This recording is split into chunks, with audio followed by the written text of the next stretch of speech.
The Civil War Battle Series. The Irish Rifles at the Battle of Chancellorsville. The city of New York provided more regiments than did many states during the Civil War, and the deeds of several of its regiments, such as the 9th New York Hawkins Zouaves, the 39th New York Gibraltar Guard, and the 42nd New York Tammany Regiment, are all well known. Perhaps the most famous New York City unit, the Irish Brigade, had eclipsed the deeds of other early war regiments that was also mostly Irish. A regiment known officially as the 37th New York and unofficially as the Irish Rifles. The move to organize New York's first Irish volunteer as opposed to a militia regiment began less than 2 weeks after the fall of Fort Sumter. On April 21st, 1861, the officers of the old, disbanded 74th New York State Militia gathered in Manhattan and adopted a resolution to reorganize the unit for service as a volunteer infantry regiment. Prominent New York citizens, headed by judges Charles Daly, Lewis Woodruff, James Moncrief, and John McCune, banded together to support the effort. The judges organized a finance committee and funds were raised to outfit and equip the new unit. Within a week, 6 companies had enlisted and were drilling under their new officers. Eventually, a 7th company was recruited in New York City, and the remaining companies were recruited in Pulaski and the villages of Allegheny and Ellicottville and Cattaraugus County in western New York State. In late May, the regiment was redesignated the 37th New York State Volunteer Infantry, and on June 5, 1861, was mustered into federal service. Between April and late June, the 37th continued to drill and train in its quarters in Manhattan, eventually achieving a state of discipline and military demeanor reportedly superior to most other volunteer units in the early months of the war. Like many ethnic Irish regiments in the war, the Rifles carried a green flag of the most costly silk, with various symbols of Erin, together with their national banner, their stars and stripes.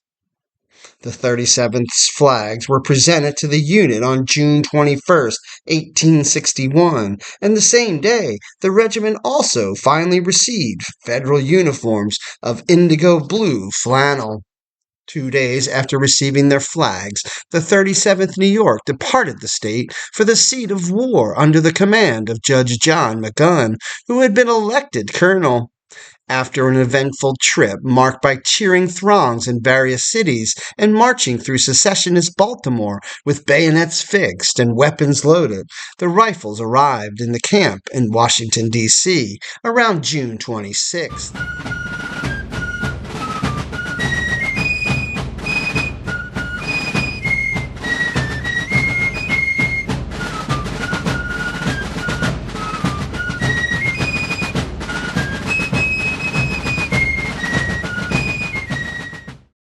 The 37th participated in the First Bull Run campaign, although the regiment did not see frontline action. Throughout the balance of the summer and autumn of 1861, the Rifles remained in camp around Washington and participated in several raids and reconnaissance toward Bull Run. That autumn, the controversial John McGunn resigned as colonel and was replaced by a regular Army officer, Colonel Samuel Hayman. Hayman was a veteran of the Mexican War and was an extremely capable career Army officer who would serve as the colonel of the 37th for the balance of the regiment's enlistment. The 37th was eventually assigned to Hiram Berry's brigade in the hard-fighting division of the one-armed General Phil Kearny in Heintzelman's 3rd Corps of the Army of the Potomac. The Rifles participated in the 1862 Peninsula Campaign, where they received a horrific baptism of fire. The regiment was in the thick of the fight at Williamsburg, where it lost 95 men in its first general engagement. The 37th was also heavily engaged at Fair Oaks, suffering 82 casualties, and at the Battle of Glendale, losing 81 additional men. By the end of the Peninsula Campaign, the Rifles were true veterans and had established a reputation as a solid, hard-fighting regiment. The 37th New York participated in the Second Bull Run Campaign, particularly in the Battle of Chantilly on September 1st, 1862. The Third Corps, together with the 37th, was held in reserve near Washington during the Antietam Campaign and did not see action. The Corps rejoined the Army of the Potomac that autumn and on December 13, 1862, participated in the fierce fighting at Hamilton's Crossing during the Fredericksburg Campaign, where the 37th suffered 35 casualties. In the second half of January 1863, the regiment was part of Burnside's Mud March. At least one soldier in the 37th Brigade was not enamored with the Rifles one night during the Mud March after whiskey was issued to the troops.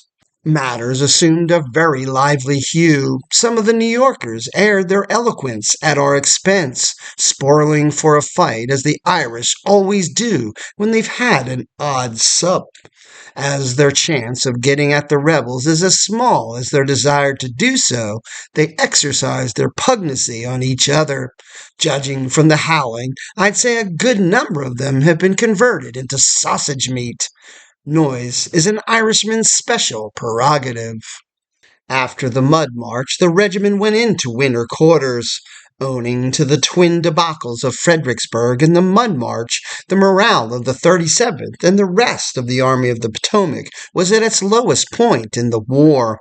Many men in the 37th no doubt eagerly looked forward to the expiration of their enlistments. Like many other New York State units recruited early in the war, the Rifles were a 2-year regiment and were scheduled to be mustered out of the Army in June of 1863. In mid-January 1863, in a public ceremony in New York, the 37th received 2 new flags from the grateful Common Council of New York City because the original banners carried by the Rifles through the campaigns of 1861 and 1862 had been shot to ribbons and were no longer usable.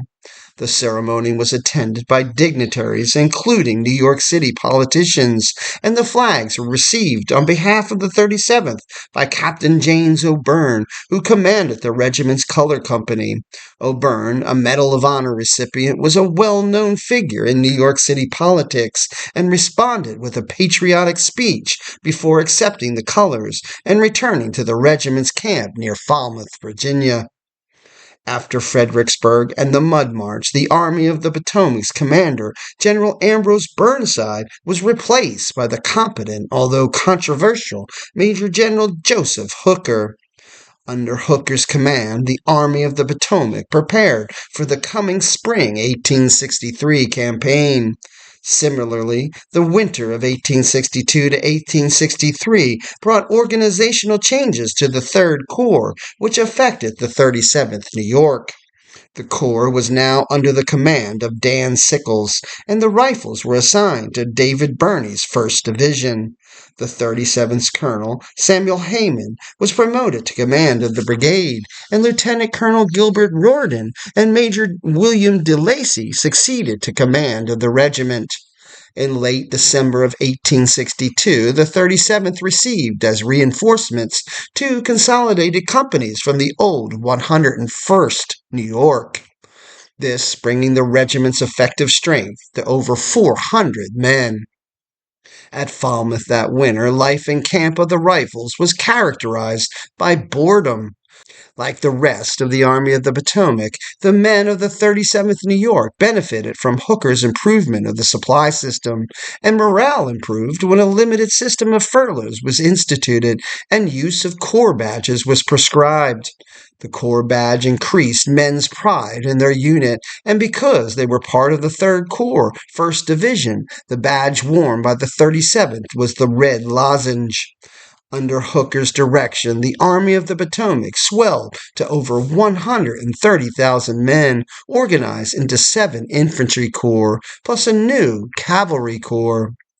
While winter quarters meant boredom for the enlisted men, Hooker's headquarters was characterized by a flurry of activity, and the commanding general, nicknamed Fighting Joe the year before by a newspaper reporter, busily plotted the destruction of Confederate General Robert E. Lee's Army of Northern Virginia.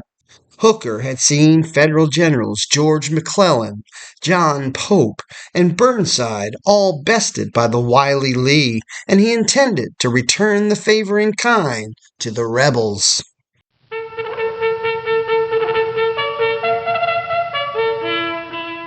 Hooker's plan for what came to be known as the Chancellorsville Campaign required swift marching and maneuvering by large flying columns of infantry. The plan included a demonstration by the 1st, 3rd, and 6th Corps against the Confederates' front at Fredericksburg. Simultaneously and in secret, the 5th, 11th, and 12th Corps were to march rapidly up to the near bank of the Rappahannock River, cross it, march southward to, and cross the nearby Rapidan River, and in a series of lightning marches appear in Lee's rear. The Second Corps would march northwest along the Rappahannock behind the flanking column, occupy strategic fords over the river, shorten Hooker's lines of communication between the wings of his army, and then cross to the river's south bank. Eventually, the 1st and 3rd Corps, the latter including the 37th New York, would march upriver and join the main army on the south side of the Rappahannock, while the 6th Corps was to capture Fredericksburg and advance on Lee's rear. The two wings of Hooker's army would then hit the Confederate Army front and rear and destroy it. On the morning of April 28, 1863, with the campaign already underway, the 37th New York and the 3rd Corps struck tents and packed up.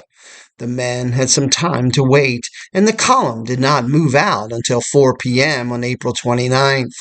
The Corps was camped a few miles north of Falmouth, and Hooker's plan called for them to march south down the Rappahannock 6 miles to join the 1st and 6th Corps in demonstrating against the Confederate positions 4 miles south of Fredericksburg.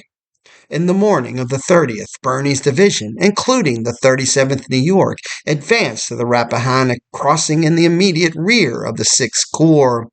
At 2 p.m. that day, Birney, with the rest of the 3rd Corps, received orders to proceed north up the Rappahannock to the United States Ford, taking care to march by routes concealed from the view of the Confederate pickets along the river. After a tedious march of 10 hours with heavily laden knapsacks, recalled a brigadier in Birney's division, the column finally halted around midnight, a few miles short of the ford. One officer in the 37th recalled, remarkable marches and countermarches continued throughout the day, and the night found us wondering just where we of the 3rd Corps were to be engaged.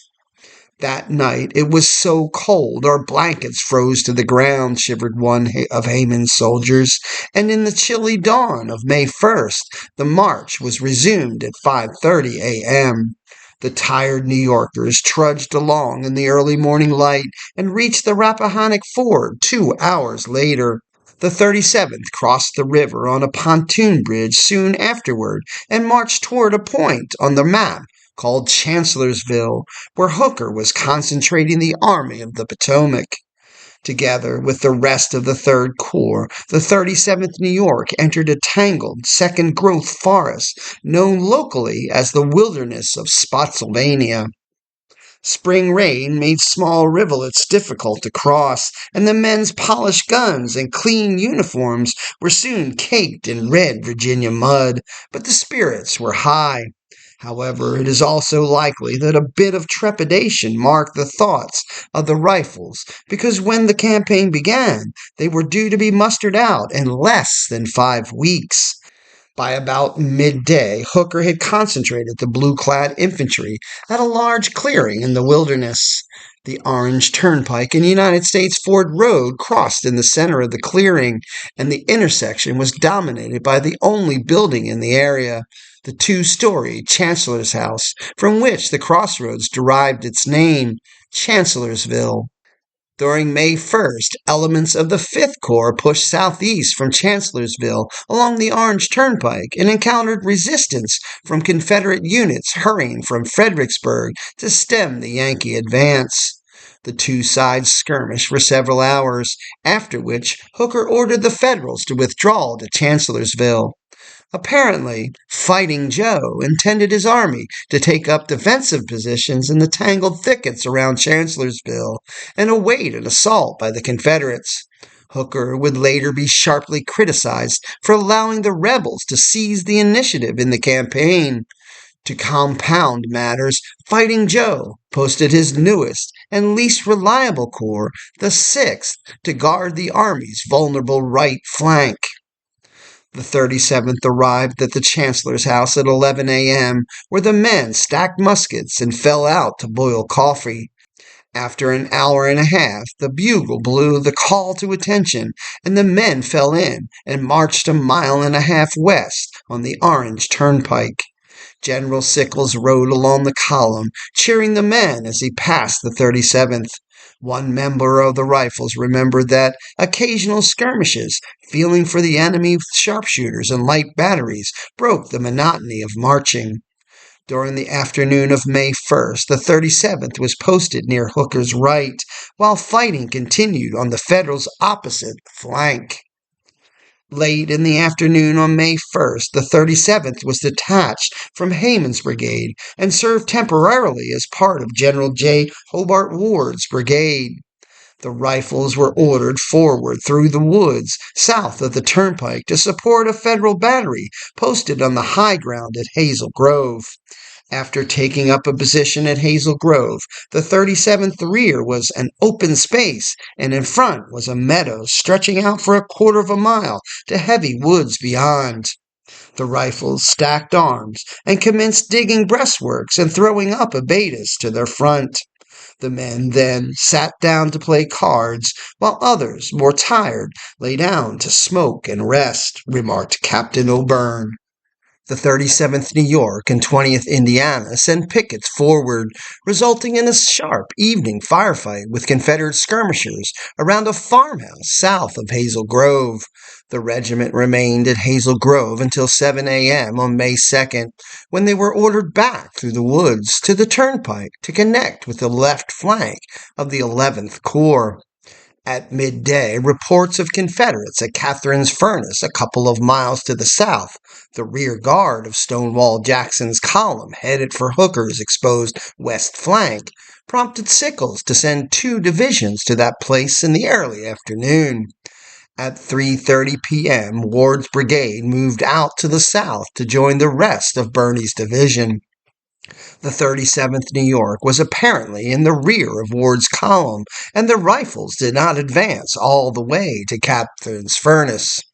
Between 5:45 and 6 p.m. on May 2nd, the New Yorkers heard sudden, heavy musketry toward the 11th Corps position as Jackson's attack broke on the Federal right flank. Much of the 11th Corps posted on the turnpike northwest of the 37th stampeded back toward Chancellorsville, followed by the victorious Confederates. The Southerners' battle line was centered on the turnpike and extended through the woods for at least a half-mile north and south of the road. To the south, Dole's Georgia Brigade advanced through the wilderness and eventually emerged into the giant clearing in Hazel Grove. Sickles had staged the 3rd Corps' advance to Catherine's Furnace from this point, and the near portion of the clearing was filled with Sickles' wagon train. As the Georgians emerged from the woods, the 3rd Corps train stampeded. As described by historian Stephen Sears, a great tangle of 3rd Corps wagons, ambulances, caissons, and runaway horses and mules rivaled the scene on the turnpike. With the Confederates bearing down on them from the west and heavy fire to the north, the panicked teamsters fled east toward Chancellorsville and south into the tail end of Sickles' brigades. The 37th New York was one of the regiments closest to the chaos. Captain O'Byrne recalled that a stampede of men came rushing through the woods and down the road and passed through his ranks, crying, "Stonewall Jackson is coming!" Lieutenant Colonel Rodin directed the 37th to form across the road with rifles held horizontally in an effort to halt the teamsters' rout. But one look at the Confederates swarming out of the wilderness had convinced the teamsters that flight was the best alternative, and they barged past the New Yorkers. As the rifles were about to be swept along in the press of men, a wagon came along, and the 37th turned it perpendicular to the road to act as a barricade. This helped to stem the rout, but as Captain O'Byrne observed, some of the more active and terrified fugitives swarmed over the very canvas top of it with the agility of acrobats. Union men advanced late in the battle in order to thwart a Confederate attack meant to cut them off from the fords over the Rappahannock River. By this time, it was about as difficult to coordinate rebel attacks as Federal ones. The fugitives soon found that they could go no farther, owing to jammed roadways, as Sickle reported. A few minutes was enough to restore comparative order. Sickles and General Alfred Pleasonton brought up artillery, and double-shotted canister from 22 guns soon sent Dole's gray-clad Georgians running for cover back into the woods. Stonewall Jackson's charge had routed the 11th Corps and nearly cut off the 3rd Corps from the rest of the Army of the Potomac. But rapid victory had disorganized the rebels almost as much as the Unionists, and the momentum of Jackson's charge could not be maintained.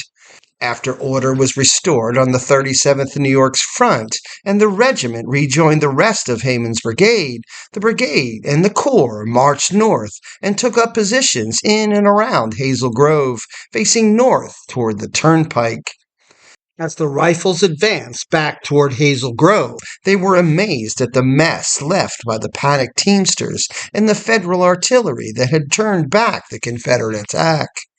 50 years later, O'Byrne remembered that the twilight view that greeted the 37th upon its return to Hazel Grove as a scene of slaughter not to be imagined from mere description. Everywhere were the maimed and dying. He also recalled guns and sabers were scattered here and there amid haversacks, clothing, canteens, and sidearms strewn broadcast. Sickles' 2 divisions detailed to the expedition to Catherine's Furnace, Birney's, and Whipple's were isolated from the rest of the Army of the Potomac, with the rebels to the front and west, and to a lesser extent to the south. Some distance of nearly impenetrable wilderness separated Sickles from Slocum's 12th Corps to the northeast. On his own initiative, Sickles determined to make a nighttime bayonet charge northward toward the Orange Turnpike a mile away in an attempt to re-establish his connection to the rest of the army and recapture some of the earthworks lost in the 11th Corps. Also to the north, so Sickles thought, were portions of the 3rd Corps' wagon train still in Confederate hands, together with a few 3rd Corps cannon. Hopefully a successful nighttime assault would recapture the lost vehicles and guns. By 10 p.m., most of the firing around the turnpike and through the wilderness fell off to only the scattered popping of skirmishers' rifles as the exhausted men attempted to snatch an hour or two of rest. The next 12 hours would be the most active and bloody in the 37th New York's history.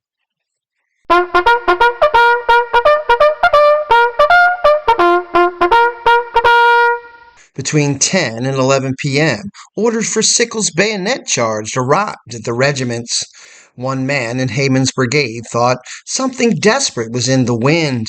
The officers gathered in little groups and after conversing for a few minutes, separated, shook hands, and expressed the hope that they would come out alive. Hayman ordered the brigade to take the caps from the rifles and rely upon the bayonet alone. The success of the attack would require the element of surprise, and the men were ordered to move as silently as possible. After about 11 p.m., the battalions were formed, with Ward's brigade in the front, followed at a distance of 100 yards by Hayman's brigade with the 37th New York. Because the dense forest of the wilderness prohibited movement in traditional battle lines, the advance was made by the right of companies to the front. Color Sergeant Michael Lloyd of Company C, convinced that the bayonet charge would be suicidal, tore the 37th's national colors from their staff and wrapped them around his body before the charge to prevent their capture. The battalions were ordered forward at midnight. Officers led the parallel columns through the dense thickets with drawn swords and hushed, whispering orders.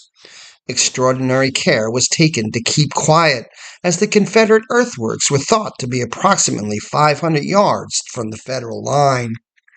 A full moon shone brightly and assisted the progress of the march. The 37th, Captain O'Byrne recalled, guardedly the long lines groped through the woods. Glimpses only of the midnight moon flitted through the tall and sentineled forest, and gave a silver, ghoul-like sheen to the battalions. Occasionally a soldier stumbled and pitched forward. Up! Forward again! No detention! No hesitation! How could he halt? The rear rank and others were striding behind him at close distance. The Federals, not yet deployed into a battle line, got to within a short distance of the Confederate earthworks when a shot rang out. Men of the 37th remembered that instantly the entire line of earthworks ahead was aflame with gunfire.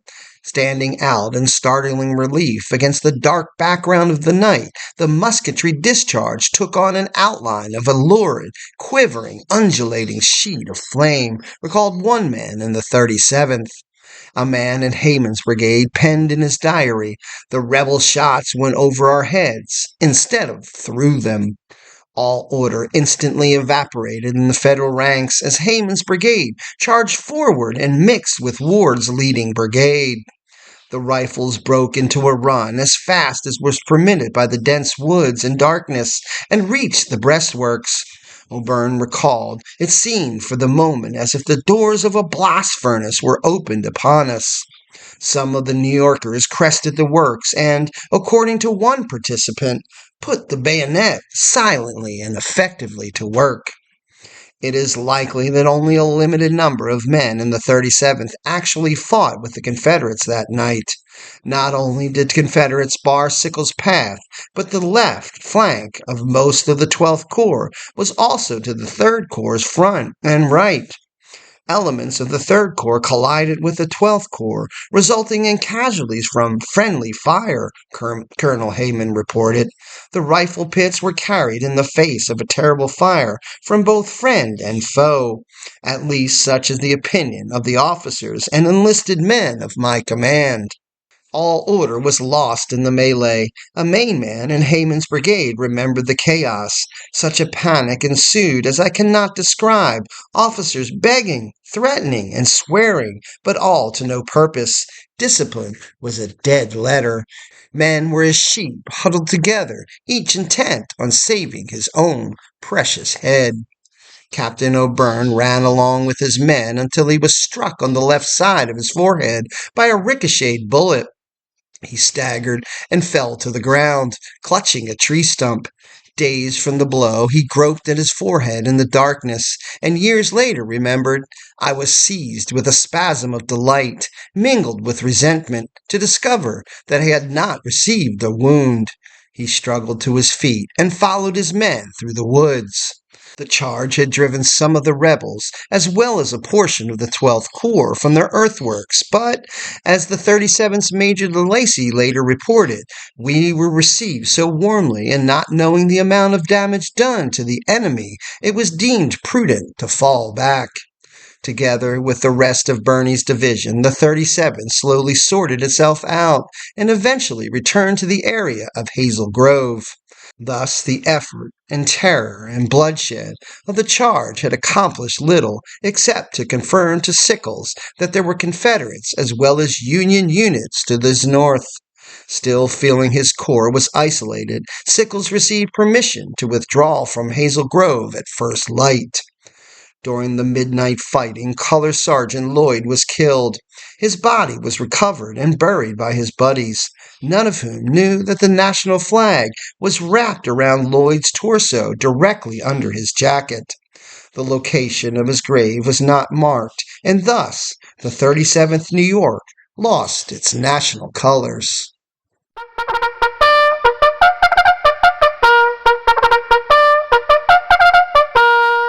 The morrow would pretend severe fighting as the rebels attempted to connect the two halves of their army. The 37th went into bivouac, stacked arms, and tried to grab a few hours of fitful rest in the dew-covered grass of Hazel Grove. Years later, Captain O'Byrne recalled a chilling story. Attempting to gain a couple hours of rest, O'Byrne found a soldier already rolled in a blanket, and carefully lifting up a corner of the wool, he crawled under and went to sleep. By 4 a.m., his company was awake and boiling coffee over small fires, and the Federal pickets were being recalled. At the campfire, O'Byrne looked back and saw a solitary sleeper still rolled in his blanket, the same man with whom he had slept. He ordered a lieutenant to awaken the man. The lieutenant returned in a moment and reported that the man was not asleep, but dead. Meanwhile, Sickles had ordered his 2 divisions at Hazel Grove to withdraw east toward Chancellorsville at first light. Accordingly, a little after 5 a.m., Hayman began forming his brigade, and the march to the rear commenced. At about the same time, the southern portion of Jackson's corps, now commanded by Major General Jeb Stuart, owing to the friendly fire wounding of Jackson the night before, simultaneously moved forward to forcibly eject Sickles from Hazel Grove. Samuel McGowan's veteran South Carolina Brigade crept through the wilderness on a collision course with the 37th. The 37th New York was the last regiment in Birney's column, and it was not formed into a battle line when the South Carolinians fell on it. Taken by surprise, Lieutenant Colonel Rodin desperately ordered the regiment on the right by the file into line. "March," Major Lacey wrote. Before half the regiment was formed, the enemy opened a deadly fire on our front and left flank, Rodin remembered. "I engaged the enemy, who came out of the woods on every side in great force, as fast as I could form the companies." He went on. "A most terrific fire in front and on our flanks was poured into us, killing and wounding many men and officers." Captain O'Byrne reported that the treetops were alive with Confederate sharpshooters, who proved to be experts at picking off Union officers. Order in the 37th began to disintegrate. While standing with the green flag and attempting to rally the color company, O'Byrne was shot through the chest, puncturing his lung. He staggered to the ground, bleeding profusely, with his right arm paralyzed from shock. His second lieutenant rushed to his side and helped the stricken officer to safety as masses of gray-clad troops charged at them. De Lacy admitted that McGowan's fire caused a little confusion on the consequence of the regiment not being formed, which compelled us to fall back. The 37th lost dozens of men killed and wounded and retreated in disorder. McGowan's exuberant South Carolinians, tasting the first victory of the day, charged and took almost 100 men of the 37th New York prisoner in the ensuing confusion. Riordan's horse became unmanageable, and he left Major de Lacy to rally the regiment and supervise its retreat. Riordan maintained that the regiment continued fighting and retiring to the rear. The rest of the 3rd Corps, in somewhat better order than the 37th New York, conducted a fighting retreat back toward Chancellorsville. Aided by his second lieutenant, O'Byrne staggered about a mile through the woods to the Chancellor House, which served as Army headquarters, a hospital, a rallying point, and by this time as the main battlefield. A small creek ran through the large Chancellorsville clearing, and the wounded O'Byrne was laid within its banks, to be out of the way of the artillery fire that occasionally cut across the area. Colonel Hayman rode up, spoke quickly with O'Byrne, and then rode off to see the rest of the brigade. In a few minutes, Mahager's Irish Brigade marched by on its way into battle. An acquaintance from New York City, Captain John Lynch of the 63rd New York, stepped out of line as they passed to say a tender goodbye to O'Byrne. As he trotted away to catch up with his regiment, from a few yards away, O'Byrne witnessed Lynch's head taken off by a cannonball. A group of men from O'Byrne's company were directed to carry him away from Chancellorsville on a makeshift stretcher of muskets and a rolled blanket. One man refused to join the detail, and he was immediately hit in the torso by a rebel cannonball. As the soldier's body was scattered in all directions, O'Byrne recalled one of his bearers sarcastically remarking, "Oh, boys, look at that rawhide." In the confusion of the retreat toward Chancellorsville, Riordan assumed that Hayman's brigade had been ordered to the rear. Arriving at the chancellor's house, he came upon Major de Lacy, who had rallied 50 or 60 men of the regiment. "I rallied my men as best I could," Riordan lamely reported. Riordan heard rumors that Birney's division was ordered rearward to the United States ford. He observed portions of Hayman's other regiments moving in that direction, which convinced him that the rumor was true, and he led the fragment of the 37th 3 miles farther to the rear. Layman later censured Riordan for the unauthorized withdrawal, from which, in my opinion, he wrote, there can be no satisfactory excuse. Hayman's sentiment was echoed by General Birney, who opined the conduct of Lieutenant Colonel Riordan, 37th New York, in taking parts of his command to the rear is as yet unexplained and is certainly unsatisfactory. Riordan finally collected about 100 of his men, probably more than half of the regiment's unhurt survivors. Finding out that Hayman was still at the front with the balance of the brigade, he eventually marched the regiment back to Chancellorsville and rejoined the brigade on the front line. Meanwhile, the balance of the 37th had remained with Hayman's brigade and saw hard fighting throughout the morning of May 3rd. Severely diminished, the brigade was posted in support of a battery at Chancellorsville. It was here that the 37th New York made its final charge of the war, as reported by Colonel Hayman. A small force of the enemy made a dash across the plain, with my brigade, led in person by General Birney, charged and captured some 20 prisoners, including several officers. This charge broke my formation, and the brigade was not fully reorganized until it was placed in a strong position farther to the rear, although a portion of it still supported a battery near the brick house. By this time, probably 9 a.m., the Third Corps was out of ammunition and was ordered to withdraw.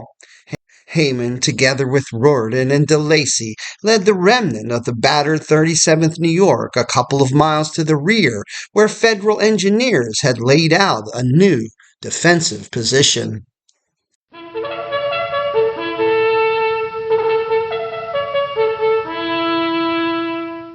The 37th New York remained in the new line from late in the morning of May 3rd until after midnight on May 5th and 6th, where they were subjected to sharpshooter fire and occasionally shelled by artillery, but without seeing significant fighting. A member of Hayman's brigade wrote of May 6th, "We awoke this morning to find a first-class Virginia rainstorm in full blast, and ourselves as wet and wretched as it could make us." Deeming the campaign a failure, Hooker had ordered the Union Army to retreat back across the Rappahannock. At 4 a.m., Hayman's brigade was formed and started slogging its way through the deep mud, rain, and darkness toward the pontoon bridge at United States Ford. The retreat was complete without incident, and the 37th arrived back at its old camp later that day. The last campaign of the Irish Rifles was over. What of Captain O'Byrne? He was treated at the 5th Corps Field Hospital, and 2 days after being wounded was evacuated back across the Rappahannock River. O'Byrne was dosed with morphine and was weak from loss of blood, and his stretcher bearers, some thinking that he was done for, discussed what to do with the nearly unconscious captain. One old, hard-bitten Crimean War veteran from O'Byrne's company listened to it all, and then opined that there was no way that the captain would die. When the others asked why, he spat, "Arr, did you hear that rousing big oath he let out of him when we knocked him up against the stump? If he was going to die, do you think he'd be swearing like that?" O'Byrne survived the Chancellorsville campaign and eventually recovered and enlisted in the Veteran Reserve Corps, seeing more action before the close of the war. During the Battle of Fort Stevens in July of 1864, he stood under fire with President Lincoln on the ramparts as Jubal Early's Confederate troops were driven back from the gates of Washington, D.C.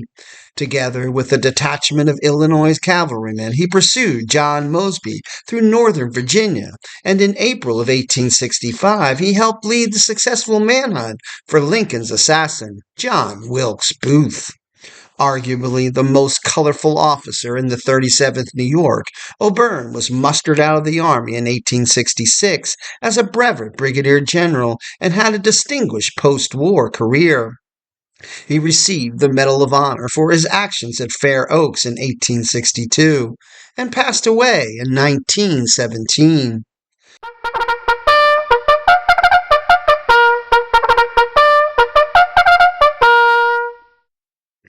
The 37th New York had been decimated in its final battle, going in with approximately 400 effectives and losing 222 men, including 115 killed and wounded and 107 missing, together with the regiment's national flag.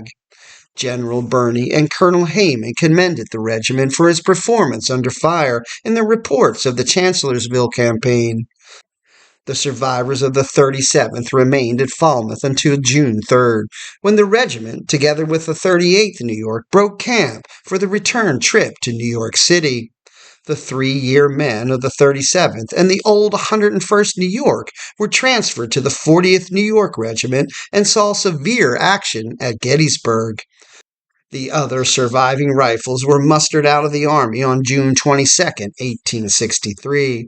During their 2 years of service, the regiment had suffered 530 battlefield casualties, and an additional 38 died of disease and other causes. Both Colonel Hayman and Major DeLacy were eventually breveted to Brigadier General for their service during the war. Remaining in the regular army, Hayman faded from history after the 37th was mustered out. DeLacy joined a brigade known as Corcoran's Irish Legion, and eventually became colonel of the 164th New York Zouaves, in which he served until the summer of 1865.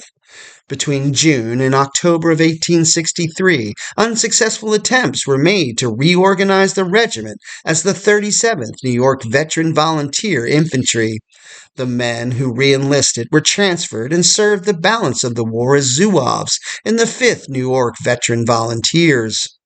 As the 37th departed from the Army of the Potomac for the last time, General Sickle said of the Rifles, "The departure of this regiment recalls their distinguished record in the Army. Their conduct always elicited the empathetic commendation of the lamented Kearny. In more recent campaigns, Major General Birney has found occasion to signalize their rapid and orderly marches, their ardor and their steadiness in action, and their admirable discipline in camp. Wherever valor and fidelity are passports to honor and hospitality, this regiment will be heartily welcome." It's your history. Learn it, know it, and love it.